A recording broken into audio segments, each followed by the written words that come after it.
palabra. En el nombre de Cristo oramos. Amén. Pueden sentarse, hermanos, y por favor buscan en sus Biblias Segundo de Reyes, capítulo 3. Continuamos nuestro estudio del libro de los Reyes, pero en un sentido, el oficio que es el énfasis de mucho de este libro no son los reyes, son los profetas. Y en capítulo 2 de Segundo de Reyes hemos visto el pasando del batón de Elías a su discípulo Eliseo. Elías ascendió al cielo y Eliseo pidió por doble porción de su espíritu. Y en este capítulo vamos a ver Eliseo continuando el ministerio de su maestro Elías, como Elías tenía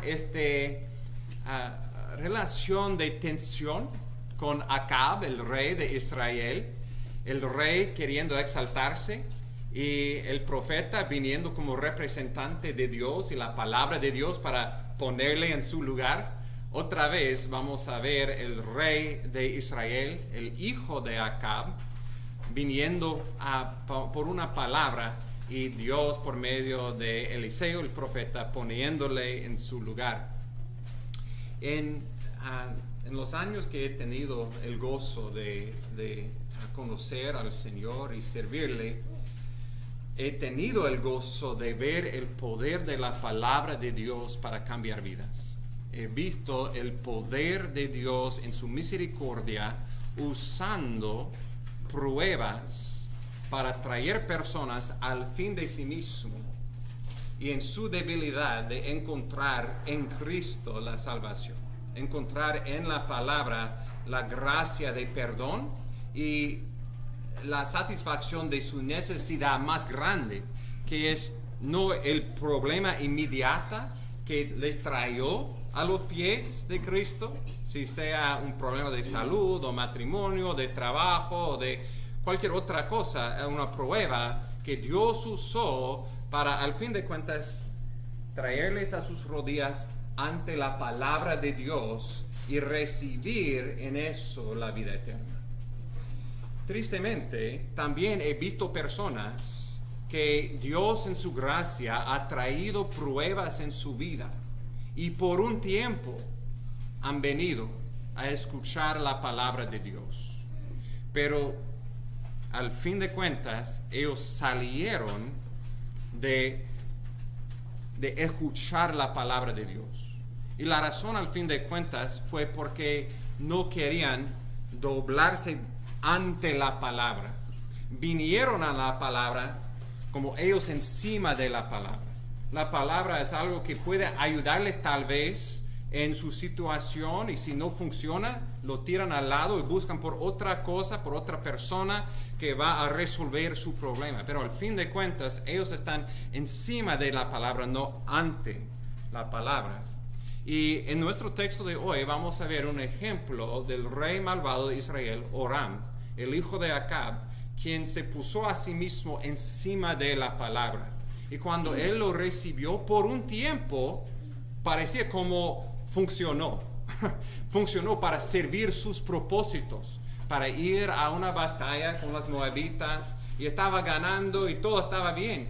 Pero él no estaba, al fin de cuentas, ante la palabra, humillado ante la soberanía de Dios en su vida. Y por esa razón, el fin de la historia es una sorpresa. Cuando parece que todo está funcionando, como el rey va a ganar, ¡fum!, Dios lo hace al revés. La mesa se va en la otra dirección y el rey está corriendo por su vida, al fin de cuentas, de la ira de Dios.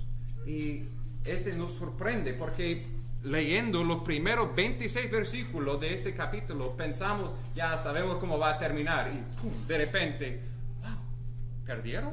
¿Cómo es posible? Y la razón es, si nos exaltamos encima de la palabra, aunque parece que todo está funcionando como queremos, al fin de cuentas, el fin de la historia, si sea temprano o tarde, es que Dios va a ganar. y su ira será demostrado en contra de los que se exaltan encima de su palabra.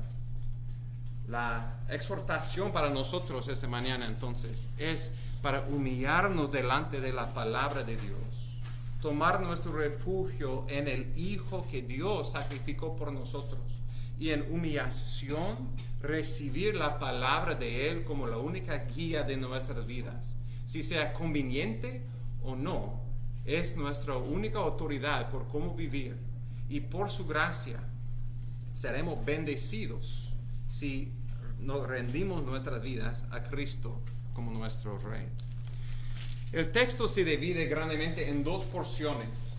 En versículos 1 a 3 tenemos una introducción que son claves para interpretar la historia que sigue. Tenemos la evaluación de Dios de este rey Joram.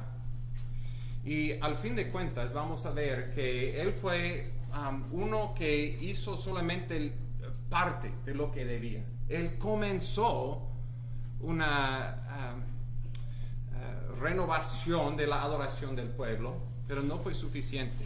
Solamente intercambió unos ídolos por otros ídolos. Y por eso, por este medio arrepentimiento, su fin iba a ser una derrota total. La aplicación de este principio vamos a ver en la historia. La historia de un rey quien se exalta en su idolatría encima de la palabra, y este resulta en una derrota total. Entramos en el texto, en capítulo 3, versículo 1. El Señor dice: Joram, hijo de Acab, comenzó a reinar sobre Israel en Samaria en el año 18 de Josafat, rey de Judá, y reinó 12 años. Recuerda que Acab tenía el título ignominio de ser el rey más malvado, el peor rey de todo Israel. Él no solamente continuó en los pecados de Jeroboam con los becerros de oro, pero añadió la adoración de Baal por su matrimonio con la reina malvada Jezabel. Y después de años de esta idolatría, este pecado, Acab finalmente se murió. Dios tomó su vida. Y en su lugar, su hijo Ocosías reinó por solamente 2 años. No tenía hijos, entonces su hermanito Joram tomó su lugar cuando Ocosías murió. Entonces, Joram es el hijo del rey malvado Acab, el rey en Israel en el norte, y él reinó 12 años. La evaluación de su reino, versículos 2 y 3. E hizo lo malo ante los ojos de Jehová, aunque no como su padre y su madre, pues quitó el pilar sagrado de Baal que su padre había hecho. Sin embargo, se aferró a los pecados de Jeroboam, hijo de Nabat, con los que hizo pecar a Israel, y no se apartó de ellos. En versículo 2, parece que hay un poco de luz y de la gracia de Dios en la vida de Joram. Él, por alguna razón que no sabemos, se separó de la idolatría de sus padres en el sentido de la adoración de Baal. Y una representación de eso fue removiendo el pilar de Baal. Sin embargo, versículo 3, él se aferró a los ídolos de Jeroboam. Recuerda que cuando Israel se dividió de Judá en el sur, Jeroboam, para establecer su propio reino, hizo 2 altares y 2 becerros de oro, uno en Betel en el sur y uno en Dan en el norte. Y estos eran la causa por la caída de Israel en un ciclo de reyes malvados. Por todos los reyes de Israel eran malvados, continuando este pecado. Y Joram fue lo mismo, continuando en este pecado idólatra en contra de Dios. Y esa es una advertencia fuerte para nosotros. Porque por un lado, Joram probablemente pensaba que él estaba mejor que sus padres, que él fue un reformador, que él ha quitado el pilar de Baal, regresando al verdadero adoración. Pero él no estaba regresando a Jehová, Él no estaba amando a Jehová con todo su corazón, con toda su mente, con toda su fuerza. Solamente estaba intercambiando un ídolo por otro ídolo. Y este iba a resultar en su destrucción. Hay, tal vez aquí, personas que por la gracia de Dios han quitado de sus casas y de sus vidas la idolatría de la Iglesia Católica. Pero en vez de santos, en vez de María, han puesto dinero y sexo y poder. Han intercambiado una forma de idolatría por otra forma de idolatría. Y Dios dice, sin embargo, por todo lo supuestamente bueno, Dios no estaba complacido con este intercambio. Iba a terminar con la destrucción de él. Ha sido el cambio de nuestro corazón, el cambio de nuestra vida, un cambio total, un arrepentimiento no en medio, pero totalmente de todos los ídolos al único y verdadero Dios. La palabra que el texto usa para este pecado de idolatría, en versículo 3, él dice, se aferró a los pecados de Jeroboam. Esta palabra encontramos en Génesis 2:24, cuando Dios dice que el hombre, Adán, despojó de su padre y su madre y se aferró a la mujer, a su esposa, y eran una sola carne. Es una palabra fuerte y íntimo de un hombre y una mujer aferrado en amor, en matrimonio. Esta es la palabra que Dios usa en Deuteronomio 10:20 para representar nuestra relación con Él. Él dice ahí, Deuteronomio 10:20, temerás a Jehová tu Dios, le servirás, te aferrarás a Él y solo en su nombre jurarás. Dios compara nuestra relación con Él con un matrimonio en que debemos ser aferrados solamente a Él. Cuando en un pacto de matrimonio uno dice, te tomo por mujer, te tomo por mi esposo, por mi hombre, están diciendo, voy a despojar de todos los otros. No puedo tenerte y mis otros amantes. No, es una relación exclusiva. Y es una relación muy íntima, en que podemos confiar plenamente en la otra persona y en la relación diciendo una sola carne, está diciendo somos uno. Y debe ser nuestra relación con Dios, una relación íntima en que Él es nuestro único amor, nuestra única esperanza. En 1 de Juan 2:15 el Señor dice, no ames el mundo ni las cosas que están en el mundo. Si alguno ama al mundo, el amor del Padre no está en él. Dios es exclusivo. No podemos amar al mundo y amar a Dios. Si decimos que amamos a Dios, pero amamos también al mundo, el corazón dividido, Dios dice, no me amas de verdad. No estás aferrado a mí porque estás amando al mundo. Juan termina esta primera carta con este último versículo. 1 de Juan 5:21. Hijos, guardaos de los ídolos. El amor por el mundo es una forma de idolatría. Calvino ha dicho que el corazón es una fábrica de ídolos. Tenemos que tener cuidado.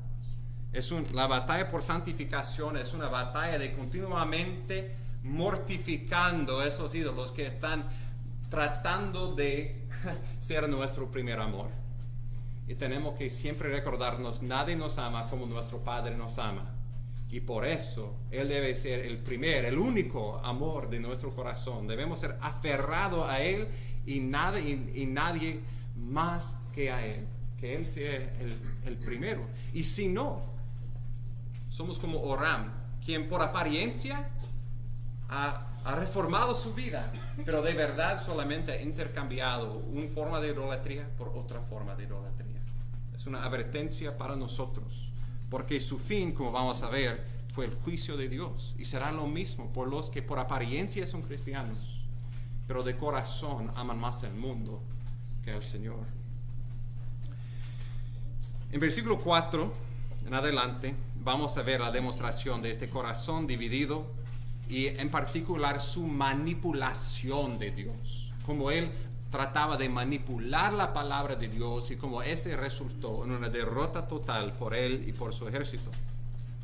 Primero, en versículos 4 a 8, vamos a ver el conflicto y un yugo desigual. Versículo 4. Y Mesa, rey de Moab, era criador de ovejas y pagaba al rey de Israel 100,000 corderos y la lana de 100,000 carneros. Pero sucedió que cuando Acab murió, el rey de Moab se rebeló contra el rey de Israel. Y que el mismo día el rey Joram salió de Samaria y alistó a todo Israel. Recuerdan que los moabitas eran los primos de los israelitas, eran los descendientes de Lot, conforme a Génesis 19. Y siendo sus primos, cuando Dios estaba porcionando la tierra prometida, él dijo que ellos no podían tomar la tierra de las moabitas. Por ser descendientes de Abraham, Dios en su gracia le dio su porción fuera de la tierra, pero como sus vecinos. Y en 2 Samuel capítulo 8, en los tiempos de David, Dios le dio victoria sobre las moabitas y ellos no tomaron su tierra, pero tenían que pagar un tributo cada año. Y no sabemos cuánto fue, pero en los tiempos de Acab ha llegado a un tributo que parece abusivo, una paga muy grande de estos 100,000 corderos y la lana de 100,000 carneros. Cuando Acab se murió, Moab pensaba, ok, aquí está nuestra oportunidad de liberarnos de la opresión de los israelitas. Y en su rebelión de no pagando el tributo, este fue, por un lado, la demostración que Jehová no está agradecido, contento con el pecado de Acab y de sus hijos, y estaba perdiendo la gloria del reino de David. Por otro lado, este fue una demostración del amor por dinero y por esas cosas, más que por Dios, en que Joram quería tomar el ejército para ir y atacar. Ellos no estaban siendo atacados por los moabitas, ellos querían su tributo. Entonces este fue una guerra agresiva para tratar de recibir el tributo otra vez. Él no fue solo, él llamó a sus amigos. Versículo 7. Entonces Joram fue y envió palabra a Josafat, rey de Judá, diciendo: el rey de Moab se ha rebelado contra mí, ¿irás conmigo a pelear contra Moab? Y Josafat respondió: subiré, yo soy como tú, mi pueblo como tu pueblo, mis caballos como tus caballos. Y dijo: ¿por qué camino subiremos? Él respondió: por el camino del desierto de Edom. En vez de consultando al Señor si él debía luchar en contra de los moabitas, él llamó a su amigo Josafat, el rey de Judá en el sur. Vas a ir conmigo porque Moab ha rebelado en contra de mí. Y Josafat, como él dijo en 1 de Reyes 22, respondió exactamente lo mismo. Sí, estoy contigo. Subiré, yo soy como tú, mi pueblo como tu pueblo, mis caballos como tus caballos. Queremos recordarnos un poco del bueno y lo malo del rey Josafat. En total, ese rey, ese descendiente de David, fue un buen rey, conforme a Dios. Si recordamos nuestro estudio de 2 de Crónicas 17 a 20, él fue un reformador. Él envió maestros de la Biblia a toda parte de Judá para renovar el pueblo por la palabra. Él envió jueces para poner en práctica, juzgar conforme a la palabra de Dios. Y cuando estas mismas moabitas antes le atacó, no sé si recuerdan la historia, habían 3 reyes, incluso los moabitas, mucho más numerosos que Judá. En vez de confiando en Israel, él se dobló y oró y llamó al pueblo de orar. Y en adoración Dios le dio una palabra de gracia de un profeta que deben ir a la batalla, porque la batalla no fue de Josafat, la batalla fue del Señor. Y él puso enfrente del ejército músicos para cantar y tocar gracias al Señor, y Dios ganó la victoria sin el ejército de Josafat levantando una espada. Dios en la noche causó un caos entre los tres reyes, incluso los moabitas, y ellos destruyeron los unos a los otros. Y de la mañana el rey Josafat abrió los ojos para ver tres ejércitos destruidos, y se fue para recoger el botín. Y la demostración de todo eso fue que la batalla es del Señor, y para nosotros no está nuestra fuerza. Nuestra batalla es adorando al Señor, dando gracias al Señor, y Él ganará la batalla. Josafat fue un hombre de fe al fin de cuentas, pero tristemente tenía un área en particular de pecado, de tentación, en que él se cayó vez tras vez. Y este pecado fue haciendo yugo desigual con incrédulos, y en particular con Israel en el norte. Tal vez tenía buenas intenciones cuando él decidió de ofrecer o hacer un matrimonio entre su hijo y la hija de Acab. Pero el resultado de este matrimonio, este yugo desigual entre un creyente y una incrédula, fue, vamos a ver en adelante en la historia de esas dos naciones, fue totalmente destructivo por generaciones, rechazando la palabra en esta mezcla que no debía ser luz con tinieblas. Y uno de los resultados inmediatos en la vida de Jeroboam fue en 1 de Reyes 22. Cuando Acab estaba siendo atacado por los amorreos, él clamó, él llamó otra vez a su amigo Josafat, y ven conmigo a la batalla, y él respondió con esas mismas palabras: sí, estoy contigo, mis caballos con tus caballos, vamos juntos. Y él se fue a la batalla vestido como Acab y casi perdió su vida. Pero Dios en su gracia, recuerda la historia, que la flecha fue tirado y penetró el corazón de Acab, y Josafat, casi perdiendo su vida, fue salvado. Y después de eso, 2 de Crónicas 19, 1 y 2 dice que Dios le envió un profeta para decirle: ¿qué estás haciendo?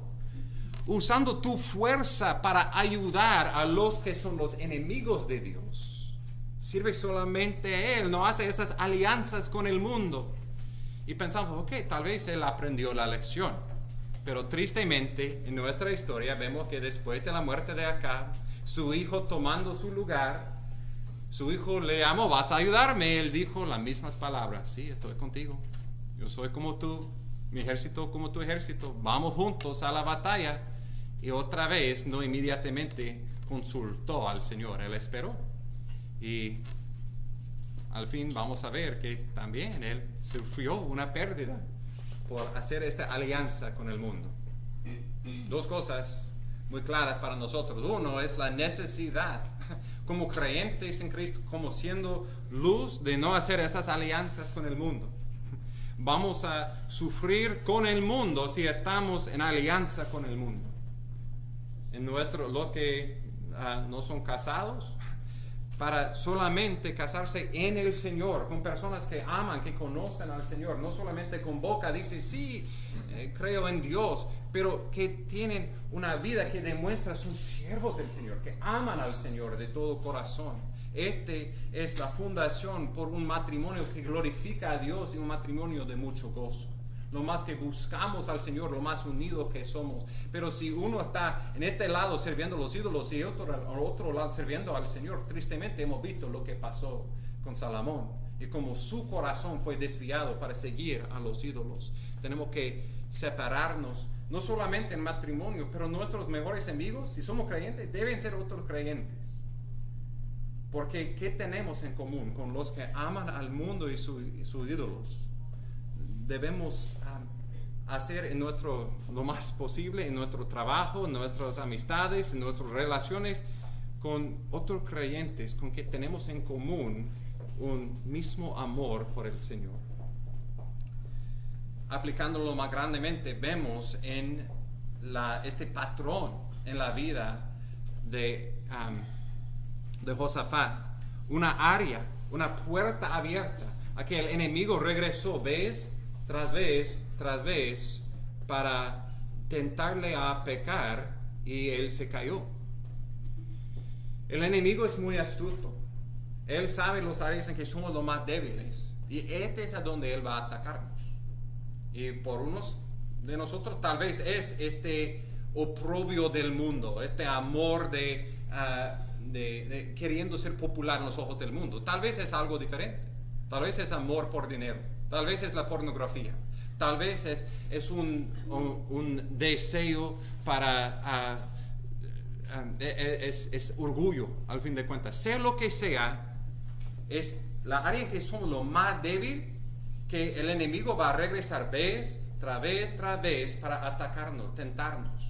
Y lo que tenemos que hacer como en un ejército es saber dónde somos los más débiles y hacer murallas, fortificar este área con la palabra de Dios, siendo listo por el ataque y batallando en contra del enemigo, mortificando el pecado en este área, memorizando versículos que tocan este área de tentación en nuestra vida, para que cuando venga el enemigo estamos listos para defendernos de las mentiras de Satanás. Él no lo hizo, tristemente, y él se cayó otra vez. En versículo 8, él buscó ayuda también de Edom en el sur. Y vamos a ver esos tres reyes en versículos 9 a 12 con una sequía de la palabra de Dios. Versículo 9. Fue el rey de Israel con el rey de Judá y el rey de Edom, y dando un rodeo anduvieron 7 días de camino. Y no había agua para el ejército ni para los animales que los seguían. Entonces el rey de Israel dijo: ¿por qué Jehová ha llamado a estos 3 reyes para entregarlos en manos de Moab? Sí, tenemos un mapa. Fue una ruta extraña que pasaron. No fueron inmediatamente a los moabitas, se fueron al sur y recogieron el rey de Edom, quien fue sometido al rey de Judá, y los 3 reyes fueron juntos en el mismo camino del Éxodo para atacar a las moabitas. Pero en esta ruta pasaron 7 días sin agua. Otra vez, este nos recuerda de Israel en el desierto, sin agua, y sus murmuraciones. Y creo que esto es como debemos interpretar las palabras de Joram, el rey de Israel. ¿Por qué Jehová ha llamado a esos 3 reyes para entregarlos en manos de Moab? Por superficie parece que él es un creyente en Jehová, entonces él ve a la soberanía de Dios en su sufrimiento. Pero un verdadero creyente en el Señor no solamente entiende que Dios es soberano, cree que Dios es bueno, que Dios tiene un buen plan en medio de este sufrimiento. No, este es un burlador de Dios, poniendo la culpa en Dios por su sufrimiento. Él no ha consultado a Dios si él debía atacar a la moabita, si él debía alianzarse con esos 2 otros reyes y ir a la batalla. Todo eso fue de su invención, pero cuando él estaba sufriendo fue la culpa de Jehová por causarle de sufrir. Este actitud es contrastado con la fe de Josafat en versículo 11. Pero Josafat dijo: ¿no hay aquí un profeta de Jehová para que consultemos a Jehová por medio de él? En vez de rechazar, acusar a Dios, ¿por qué no consultamos a Dios? Y decimos si estamos en lo correcto o no en lo que estamos haciendo. Si tal vez Dios tiene un plan amoroso y bueno por nosotros en medio de esos 7 días sufriendo sin agua. Preguntamos, ¿por qué él no pensó de consultar a Jehová antes? ¿Por qué él tenía que llegar a este punto ya dedicándose de alianzar con Oram y tanto sufrimiento a este punto, hasta que él pensaba, tal vez debemos pedir a Dios, preguntarle. Una lección para nosotros otra vez, que antes de cualquier decisión, la primera cosa que hacemos, consultamos a Jehová.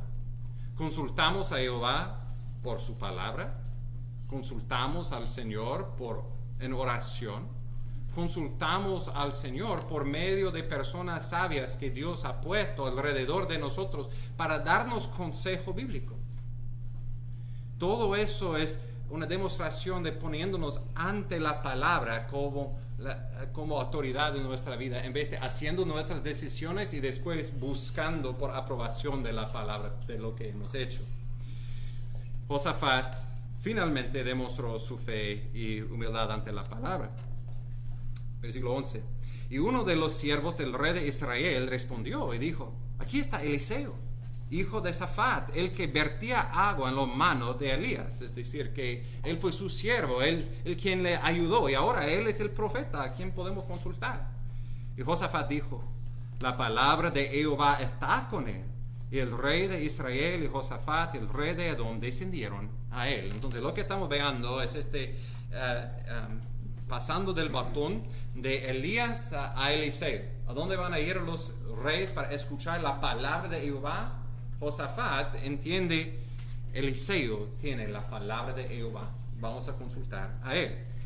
Versículo 13 a 19, vamos a escuchar esta palabra de Jehová en una sección que he titulado la palabra de doble fila. Versículo 13. Entonces Eliseo dijo al rey de Israel: ¿qué tengo que ver contigo? Ve a los profetas de tu padre, a los profetas de tu madre. En otras palabras, ve a los profetas de Baal. Y el rey de Israel le dijo: no, porque Jehová ha llamado a estos 3 reyes para entregarlos en mano de Moab. Y Eliseo dijo: vive Jehová de los ejércitos, ante quien estoy, que si no fuera por respeto a la presencia de Josafat, rey de Judá, no te miraría ni te vería. Wow. Este no fue un profeta seeker friendly. En inglés, las iglesias que no hablan del pecado porque es ofensivo a personas. Queremos solamente palabras suaves. Este no fue el mensaje de Eliseo. No, su primera reacción fue: vete de mí, no tengo una palabra para ti, regrese a los profetas de Baal, de tus padres. Dios ha dado discernimiento a Eliseo de ver lo que hablamos en versículos 2 y 3, que él ha hecho un arrepentimiento, pero medio arrepentimiento, que él ha intercambiado los profetas, los ídolos de Baal por otros ídolos, pero su corazón no estaba con el Señor. Él no quería humillarse ante la palabra, él quería usar la palabra para sus propios propósitos, quería manipular a Dios. Entonces él dijo: mejor regrese a tus ídolos, a los profetas falsas de Baal.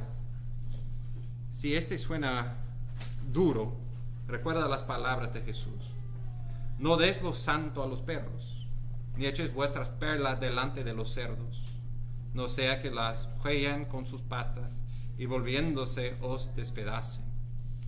Es posible por una persona llegar a un corazón tan endurecido en contra de Dios que Dios queda en silencio, que Dios dice: no tengo más palabras para ti, solamente tú vas a abusar mi palabra, tú vas a tratar de manipularme, y regresa a tus ídolos, porque te ha dado oportunidad tras oportunidad y no quieres escucharme.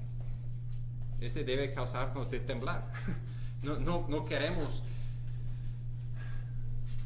jugar con la palabra de Dios hasta el punto de que Dios dice: no tengo más palabras para ti, he dicho todo lo que voy a decir, tú has rechazado mi palabra y todo lo que queda es una palabra de juicio. Este debía ser el fin por Oram, pero había un hijo del linaje de David quien confió en el Señor. Y por esa razón, él recibió una palabra más de gracia. Versículo 14, Eliseo dijo, vive Jehová de los ejércitos, ante quien estoy. Nota la razón, porque él podía estar de pie ante estos reyes sin ninguna vergüenza, sin ningún temor de su rechazo. Él entiende que Jehová vive, que Él es el Rey soberano. Él dice, ante quién estoy. Él vive su vida ante la presencia de este Dios, ante su tribunal, sabiendo que un día Él va a dar cuenta por su vida, por cada palabra que Él ha dicho. Y por eso no temó al hombre, porque Él temó a Jehová. Y diciendo eso, Él dijo que si no fuera por respeto a la presencia de Josafat, rey de Judá, no te miraría ni te vería. Dios no tendría una palabra por ti más, porque Josafat, un hijo verdadero de Dios, está contigo. Dios tiene una palabra por ti. Hermanos, es lo mismo por nosotros. Somos exactamente como Oram, en nuestra idolatría, en nuestro rechazo de Dios y de su palabra. Pero por causa del Hijo de David, el Hijo de Dios, Jesucristo, quien ha venido para estar a nuestro lado y para rescatarnos, vamos a ver al fin del pasaje, de la ira de Dios. Y la razón por que Dios puede vernos es porque en Cristo recibimos gracia, recibimos misericordia por su perfección, por su fidelidad, por su fe en su Padre, no por lo nuestro. Y en ese sentido, Jeroboam Josafat representando Oram, Dios tiene una palabra por él. Antes que dar la palabra, había música. Versículo 15. Mas traedme ahora un tañedor. Y sucedió que mientras el tañedor tocaba, la mano de Jehová vino sobre Eliseo. Aparentemente, si miramos pasajes como 1 Samuel 10, vemos que acompañando los profetas, o a veces los profetas mismas, también tocaban música. Y con sus profecías, antes o junto con la profecía, había adoración al Señor. En un sentido, poniendo en contexto la palabra que estaba siendo dicho. Alrededor del trono de Dios, los ángeles están cantando, santo, santo, santo. Y trayendo esta palabra, los profetas aparentemente muchas veces llamaron músicos para tocar, para cantar, en un sentido representando esta adoración celestial, acompañándolo junto en la prédica de la palabra. Entonces, estaba ocurriendo, estaba juntando la predicación de la palabra con la adoración musical del Señor. Y fue su profecía de doble promesa. Primeramente, versículo 16. Y él dijo, así dice Jehová, haced en este valle muchas zanjas, pues así dice Jehová, no veréis viento ni veréis lluvia, sin embargo ese valle se llenará de agua, beberéis vosotros y vuestros ganados y vuestras bestias. Dios tenía una instrucción que tenía que parecer raro. Han pasado 7 días sin agua. Lo que querían, claro, fue envía lluvia. ¿Dónde está mi agua? Tal vez golpea la roca, que brota el agua. ¿Dónde está? Dios dijo, no, id al valle y deben cavar zanjas, hoyos en el valle y esperar por Dios a llenarlos. Y sin viento, sin lluvia a donde estaban, pero aparentemente en los montes o en lugares más altos que ellos, Dios envió agua y llenó las zanjas. Vamos a ver. Y dio agua a este pueblo rebelde. Y este no fue suficiente. Versículo 18. Aún esto es poco ante los ojos de Jehová. También entregarán vuestras manos a las moabitas. Este es increíble. Tan lleno de gracia es nuestro Dios. Gracia en vez de gracia. Ellos murmuraban por no tener agua. Y Dios no solamente prometió darles agua, pero también darles victoria contra las moabitas. O por lo menos profetizó que ellos iban a tener victoria. En versículo 19, destruiréis toda ciudad fortificada, toda ciudad principal, talaréis todo árbol bueno, cegarás toda la fuente de agua, dañaréis con piedras todo terreno fértil. Vamos a regresar a eso, pero nota que Él no mandó que hagan eso, solamente profetizó que eso es lo que iba a pasar. Esta fue la palabra de doble fila de Dios que vamos a ver. En versículos 20 a 26 vemos la trampa para Moab y la supuesta victoria para Israel. Versículo 20. Aconteció que por la mañana, a la hora de ofrecer el sacrificio, he aquí, el agua vino por el camino de Edom y la tierra se llenó de agua. Imagínense el gozo después de 7 días sin agua.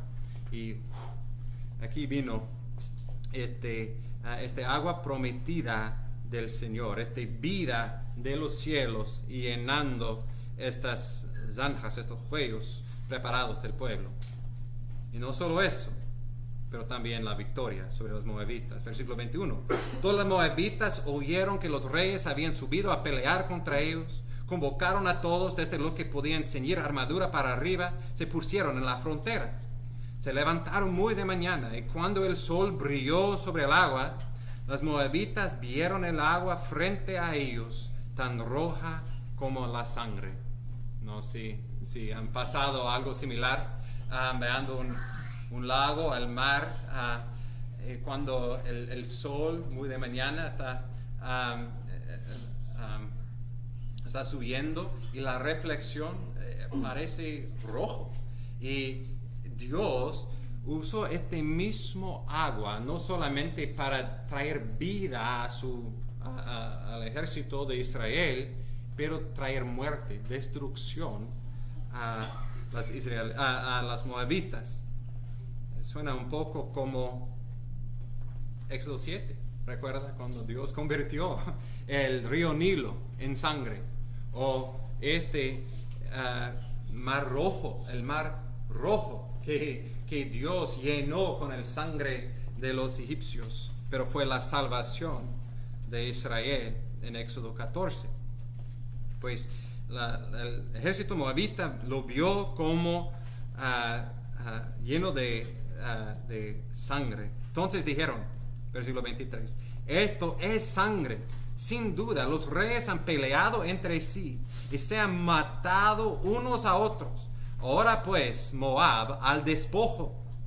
Pero cuando llegaron al campamento de Israel, los israelitas se levantaron y hirieron a los moabitas. Estos huyeron delante de ellos y los israelitas se adentraron en el país matando a las moabitas. Hay una conexión aquí con la historia que hemos estudiado en 2 Crónicas 20. Me recuerdo otra vez esa victoria que Dios dio a Josafat en contra de los moabitas antes, cuando ellos,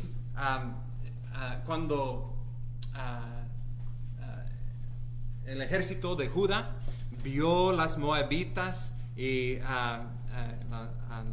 los otros 2 reyes, y en la noche, en el caos, han atacado y matado el uno al otro, para que solamente tenía que ir y por 3 días recoger el botín. Pues los moabitas han experimentado el otro lado de y pensaron, ok, es nuestro turno. Esos 3 reyes han batallado el uno contra el otro, y mira el valle lleno de sangre, vamos al botín. Pero no, fue una trampa que Dios ha preparado para que ellos no estaban listos para la batalla y estaban atacados por los israelitas. y casi totalmente destruidos. Versículo 25. Destruyeron las ciudades, cada uno arrojó su piedra en toda parcela en tierra buena, y las llenaron. Cegaron todas las fuentes de agua y talaron todos los árboles buenos, hasta dejar en Kir Araset solo sus piedras. No obstante, los honderos los rodearon y los destruyeron. Este fue una destrucción total.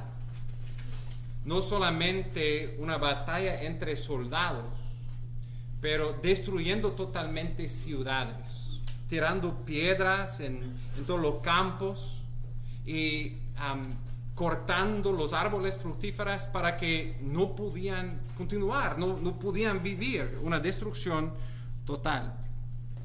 Versículo 26. Al ver el rey de Moab que la batalla arreciaba contra él, tomó consigo 700 hombres que sacaban espada para abrir brecha hacia el rey de Edom, mas no pudieron. Y llegando al último versículo pensamos, sabemos cómo va a terminar la historia. Dios va a totalmente destruir las moabitas en su gracia. Entonces tomó a su hijo, el rey de Moab, versículo 27, tomó a su hijo primogénito, que había de reinar en su lugar, y lo ofreció en holocausto sobre la muralla. Y hubo gran ira contra los israelitas, quienes se apartaron de allí y regresaron a su tierra. Y decimos, ¿qué? ¿Qué pasó? Estaban al punto de victoria final en contra de Moab, y con su último esfuerzo, el rey tomó su hijo, su primogénito, y sacrificó a su hijo en la muralla, le cortó y puso sobre un altar como un holocausto, y pensamos, wow, qué horrendo fue eso. Que claro, este será el fin para el rey. Y en vez de eso, el texto aparentemente dice que la ira de Dios, que la ira vino en contra de Israel. ¿Cómo funciona eso? Y no sé, que es muy claro que el sacrificio del rey de Moab, de su hijo como sacrificio, no fue aceptable a Dios. Luego, en 2 de Reyes 16, Dios va a llamar este tipo de sacrificio una abominación, algo sumamente ofensivo a Dios, el autor de vida, quien solamente acepta sacrificios perfectos y no acepta el sacrificio de hijos. En capítulo 17, Israel mismo continuó en los caminos de las naciones alrededor de ellos, causando a sus hijos pasar por el infierno. Y este fue uno de los máximos acusaciones en contra de ellos, por la razón se fueron en exilio, fueron sacados de la tierra por cometer este tipo de abominación de sacrificando a sus hijos. No es el punto del texto, pero debemos tener cuidado como nación, como un pueblo, cuando consideramos cuántos millones de bebés son sacrificados sobre el altar del derecho de la mujer, y pensamos, no importa a Dios. Él dice, esta es una abominación.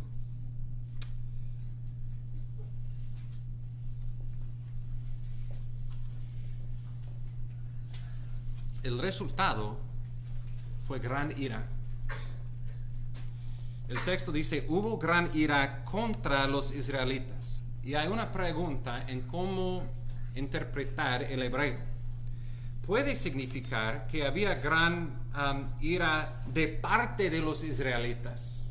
Es decir, en esta interpretación, los israelitas, listos para matarle, pero vieron el rey ofreciendo como sacrificio su propio hijo, y en una ira mismo en Israel por lo que estaba pasando, decidieron dejarles y regresar a su ciudad. Es posible gramáticamente eso, pero en el contexto de la historia, me parece extraño. Me parece extraño porque hasta este punto no hemos visto un celo por Dios de parte del ejército de Israel. En vez de esto hemos visto una idolatría. Entonces la otra posibilidad es que este mismo ira fue la ira de Dios en contra de los israelitas. Tenemos que preguntar entonces, ¿por qué el sacrificio, el pecado del rey de Moab sacrificando a su hijo, causó llegar la ira de Dios a su nariz hasta que él dijo, ok, ¡pum!, derrota de Israel? Una posible explicación. Regresamos a 2 Reyes 3:19. En la profecía de Micaías, él dijo, destruiréis toda ciudad fortificada, toda ciudad principal, talaré todo árbol bueno, cegaré toda la fuente de agua, dañaré con piedras todo terreno fértil. En versículo 25 vemos que este es exactamente lo que ellos hicieron. Una derrota, no solamente derrota militar, pero una destrucción total de las ciudades, incluso cortando los árboles fructíferos, que fue en rebelión directo en contra de la palabra de Dios. Deuteronomio 20:19, Dios da instrucciones en cómo batallar para su gloria. Y en Deuteronomio 20:19 el Señor dice, cuando sitiéis una ciudad por muchos días, peleando contra ella para tomarla, no destruirás sus árboles metiendo el hacha contra ellos, no lo talarás, pues de ellos puedes comer. ¿Por qué es acaso el árbol del campo un hombre para que le pongas sitio? El punto fue que Dios ha dado claramente, tal vez por nosotros no pasamos suficiente tiempo en Deuteronomio como debemos para ellos, especialmente para los reyes, quien tenía su propia copia de escrito por mano, o debía tenerlo, de Deuteronomio, de la ley de Dios, debe leerlo cada día, debe saber, cuando vamos a la batalla, no podemos cortar todos los árboles y hacer una destrucción total de la ciudad. Dios ha hecho esos árboles. Ellos no han luchado en contra de ti, no lo destruyes. El profeta, parece como prueba, ha dicho, eso es lo que tú harás cuando vas a la batalla. Y lo que pienso, lo que Oram en ese momento debía ha hecho, es escuchando eso, debía preguntar, ¿cómo es que hay una contradicción entre lo que Dios ha revelado claramente como instrucción de lo que debemos hacer y Eliseo lo que ha dicho que voy a hacer? Ese es un pecado. No debo hacer eso. Pero otra vez, me parece como una demostración de la idolatría de Oram, la manipulación de la palabra de Dios. Él no importa si fue una contradicción de lo que Dios ha mandado y lo que él ha profetizado que iba a pasar. Él solamente quería la respuesta, sí, tú vas a tener la victoria en contra de Moab. Entonces él se fue y batalló y totalmente destruyó cada ciudad, todo en su camino, ¡fum!, algo para eliminar, hasta que llegó el rey de Moab, él mismo a sus últimos recursos, teniendo su hijo primogénito. ¿Y qué? Él estaba pensando, sí, él estaba pensando que él podía motivar su rey, su Dios falso, Chemosh, a responder y a actuar por él. No sabemos qué estaba en su mente, pero lo que estaba en la mente, corazón del Señor, mirando eso, mirando como su pueblo, quien debía saber mejor, rechazando la palabra porque estaba buscando su propio reino y gloria, que llegó hasta el rey de Moab haciendo esta abominación. La ira de Dios llegó a su colmo y dijo no más, y ¡fum!, removió el pueblo de la batalla. Es una fuerte advertencia a nosotros. Si que no seamos confundidos pensando por qué las cosas están pasando bien en mi vida, que la palabra está funcionando para mí. Ten cuidado. La palabra no existe para funcionar para nosotros. existe para gobernar nuestra vida, reinar sobre nosotros, si sea conveniente o no, si está de acuerdo con nuestras expectaciones o no. Dios, cuando Él habla, debemos temblar ante esta palabra y obedecer a esta palabra. Y si hay una persona diciendo algo que está en contra de la palabra revelada de Dios, debemos probar cada palabra, porque Dios no contradice a sí mismo. Dios siempre es consistente. Dios no cambia de ayer y hoy. Él es lo mismo para siempre. Y podemos confiar en Él, y al mismo tiempo tenemos que ser astutos. Tenemos que ser estudiosos de esta palabra y probar cada decisión, cada acto que hacemos conforme a esta palabra perfecta revelada de Dios. Dios demostrará al fin por los que quieren manipular su palabra, usarlo por el advancimiento de su propio reino, que aunque por mucho tiempo parece que todo está bien, el fin será una derrota total por los que están manipulando, abusando, usando Dios en vez de siendo usado por Dios. Y con toda esta advertencia y este fin extraño de la historia, en toda esta oscuridad, creo que hay una luz. Hay una luz de gracia. Con todo este pecado malvado del rey de Moab, sacrificando a su propio hijo. Pero, ¿cómo no podemos considerar el perfecto obra de nuestro Dios, de nuestro Rey, quien ofreció el único sacrificio humano aceptable? Él sacrificó su hijo, su primogénito, su perfecto hijo Jesús, el Rey del linaje de David, fuera de la ciudad por nuestros pecados. Y Él hizo eso no para traer la ira en contra de nosotros por lo que hemos hecho, por nuestra culpabilidad, porque Jesús murió por nuestros pecados. No, Él hizo eso en amor, en gracia por nosotros, para satisfacer su ira, para quitar su ira de nosotros y en vez de eso darnos su gracia, su perdón, su misericordia, la victoria en Cristo. Es una historia muy extraña. Pero al fin de cuentas es una historia que nos apunta a Cristo como nuestra única esperanza y la palabra de Dios como advertencia a nosotros, que no seamos como Oram con un medio arrepentimiento, intercambiando un ídolo por otro ídolo, pero en vez de eso, aferrándonos totalmente a Cristo y a su palabra, y ante esa palabra en humildad recibiendo la bendición de vida en Él. Oramos, hermanos. Oh nuestro Dios, tú eres grande, tu palabra es perfecta, tu juicio, ¿quién puede decidir? ¿Quién puede preguntar? Tú eres justo al mismo tiempo misericordioso.